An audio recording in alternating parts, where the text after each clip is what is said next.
Hello and welcome to NB Drives. My name is Nishmanya and today I'm driving the BMW iX.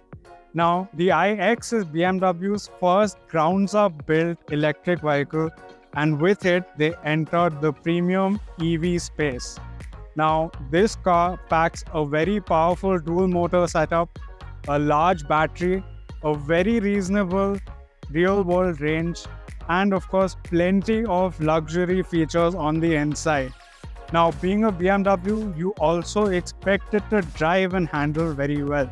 So that's what I'm going to find out by taking this out on Indian roads and telling you how it feels, giving you its technical specs, walking you through its features, and giving you my honest opinion on where I think it fits in the premium EV space.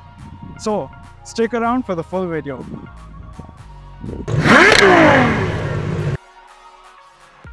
Over the years, BMW has been going through a change in their brand's design language, with an increasing emphasis on bolder and slightly unconventional styling.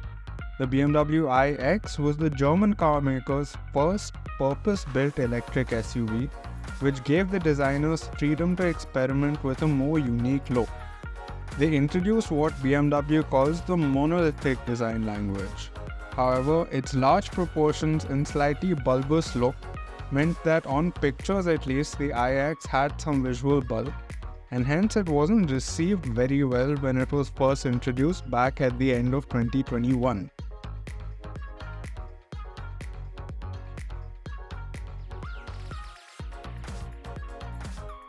I too was not initially impressed by the styling of the iX, as other SUVs in the BMW range like the X5 and X7 both have a more muscular and aesthetic look to them.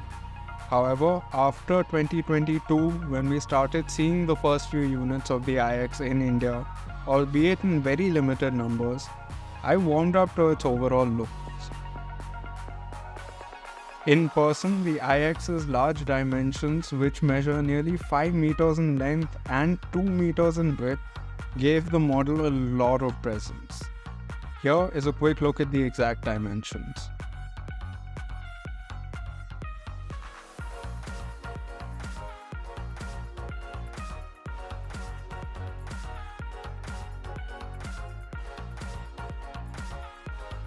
Up front, BMW have equipped the iX with a slick-looking set of LED headlights with a very modern-looking daytime running light element that also doubles up as the turn indicator. The front bumpers also have a neat look, and I especially like the large triangular sections near the slim vertical air intakes on either side of the bumper. However, the elephant in the room is the massive kidney grills up front, which many purists argue shouldn't even be there. And they are partially correct, as the iX, being an EV, doesn't need a big grill up front. However, BMW has cleverly fitted a number of radars, sensors and cameras needed for more advanced assistance features behind this grille, which has a rather cool self-healing polyurethane coating that just needs a bit of heat in order to mend light scratches. I also want to mention that the hood of the iX cannot be opened by owners and can only be accessed by official BMW technicians. The profile of the iX is a little on the bland side, as most of the visual bulk is visible from this angle, thanks to the bulging fenders and soft character lines.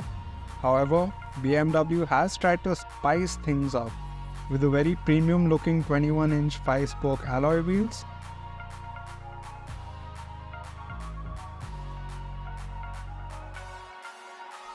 The black panel on the C-pillar with the iX logo etched in that gives the appearance of a floating roof. And of course, there are the snazzy looking pillarless windows.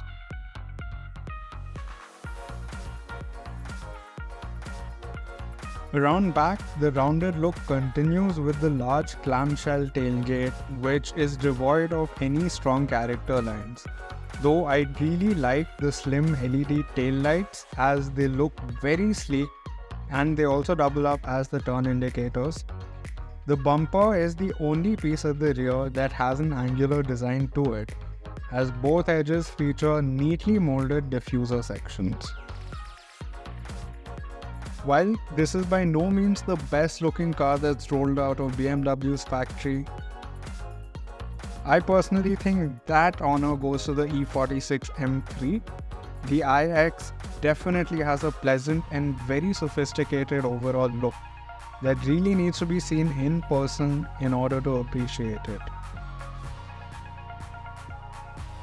As divisive as the exterior styling is, I think BMW has knocked it out of the park when it comes to the interior design of the iX. The low-set dash, the lack of a central tunnel between the driver and front passenger, and the large glass house all come together to give the interior a very airy feel. The hexagonal steering wheel feels great in the hand, and BMW has used sustainably sourced high-quality leather that's finished in a dye made from olive leaf extract, which is better for the environment. There are also some flashy bits around the cabin, such as the crystal rotary media dial in the center console, as well as the use of crystal for the gear selector toggle, start-stop button, and even the electric front seat adjustment buttons, which by the way have 3 memory functions as well. Speaking of the front seats, they are very nicely designed, as they are not only very supportive thanks to the pronounced bolstering and integrated headrests, but they are also very comfortable thanks to the excellent cushioning, loads of adjustability, the seat heating and ventilation functions, and the driver's seat even gets various massage functions. Coming back to the dashboard, the iX was the first model to introduce the dual curved screen layout, which is now becoming more and more common across BMW's model range. And BMW has done an excellent job of integrating these screens into the dash. The large 14.9-inch touchscreen infotainment system is a very high-definition panel with crisp and modern-looking UI. It is also a very responsive unit. It gets gesture control, Android Auto and Apple CarPlay, as well as the drive mode settings being baked into the screen. However, these can be accessed through the buttons in the center console. What can't be accessed through physical buttons are the climate controls, and this makes it a bit cumbersome to use when on the move. Moving on to the rear seats, they feel plush and are very well cushioned. But due to the battery being positioned under the floor, they offer a slightly knees-up seating position. That said, they do offer loads of legroom and plenty of headroom even for taller passengers like me, though I would have liked a little bit more under thigh support. Rear seat passengers get their own controls for the rear 2 zones of the climate control system, along with 2 USB Type-C charging ports behind each of the front seats. The front seats also have a neatly integrated mount for the rear seat entertainment screens. Also note that there aren't any traditional door latches on the inside to open the door. Instead, you have to use this electrically operated button.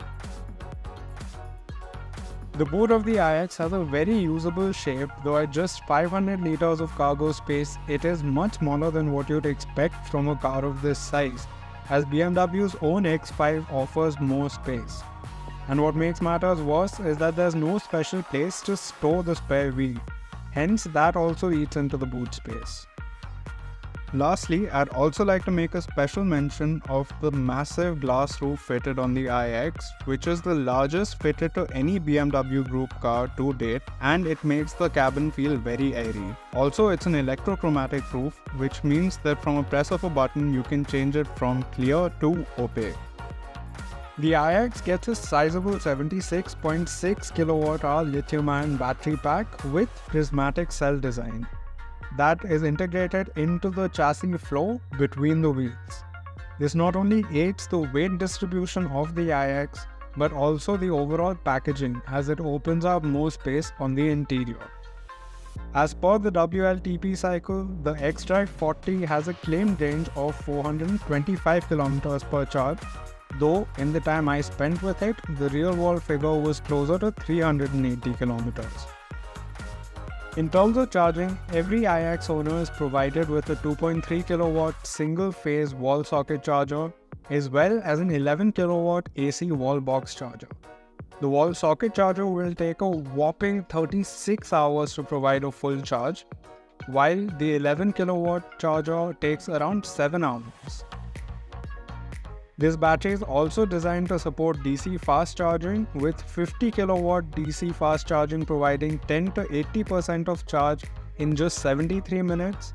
And if you can find a 150 kW charger, it'll take just 31 minutes to give a full charge. BMW is offering the iX in India in a single variant, that's the X-Drive 40, which comes with a dual electric motor setup, with one motor up front and one at the rear, which provide the iX with an all-wheel drive layout. These electric motors develop a combined 326 horsepower and 630 Nm of torque. While these figures on paper look adequate for a car that weighs over 2.4 tons, in reality the instant torque from the motors makes the iX feel very punchy. The iX accelerates quite rapidly, as is confirmed by the official 0 to 100 km per hour time of just 6.1 seconds. Though unlike a lot of EVs out there that seem to lose their steam after the initial acceleration, the iX pushes on, and if you have the road for it, it will go on to hit a top speed of 200 kph.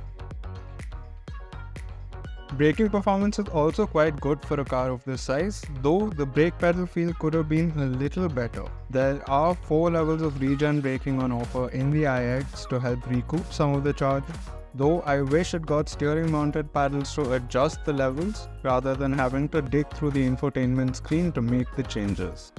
Now, while the iX feels quite sprightly for its size and output figures, its true test for being a good BMW is how it handles. And I'm happy to report that despite being a large electric SUV, the iX handles quite well. Yes, there's some amount of body roll in the corners, though the electric anti-roll bars do a good job of keeping the mass of the SUV in check. And with the center of gravity being low due to the iX's batteries being placed between the wheelbase low down in the floor, you can confidently carry a reasonable amount of speed through the corners. The steering of the iX is an electrically assisted unit, and it is quite light and easy to use around town. While the unit doesn't weigh up a whole lot as you gain speed, it is very precise and responsive to inputs, which makes the iX feel fairly agile when dealing with flowing corners. What comes as a bit of a downer is the large 12-meter plus turning circle, which makes it a little tough to make U-turns in most of our 2-lane city roads. BMW has done an excellent job with the ride quality of the iX, with the electric SUV cushioning all but the largest road imperfections at low speeds, despite riding on large 21-inch wheels. And when you up the pace, the ride feels supple and compliant, without introducing excessive vertical movement. And remember, all this comes paired with a very well-judged handling package, meaning BMW has managed to straddle the line between ride comfort and handling extremely well. To sum up the BMW iX, this is a large and very plush electric SUV that lives up to the high standards of luxury set by the German car maker. At present, the BMW iX only competes with the recently launched Mercedes-Benz EQE SUV and the Audi Q8 e-tron electric SUV, with the Jaguar I-Pace also coming into the same price bracket. While its exterior styling might not be to everyone's taste, it does have plenty of road presence thanks to its large dimensions. And the interiors, where you will arguably be spending majority of your time, is extremely well designed, spacious, and supremely comfortable, with a real sense of quality everywhere you look. The iX also packs in good performance, handling, and very well-judged ride quality, with real-world range being the biggest area it falls behind its rivals. That said, the iX is a very good pick for anyone who wants a large luxury electric SUV to use primarily in the city, but also for occasional short weekend trips. I hope you guys enjoyed this review, and I'd love to know your thoughts and opinions on the BMW iX in the comment section below, as well as what your money no object EV would be.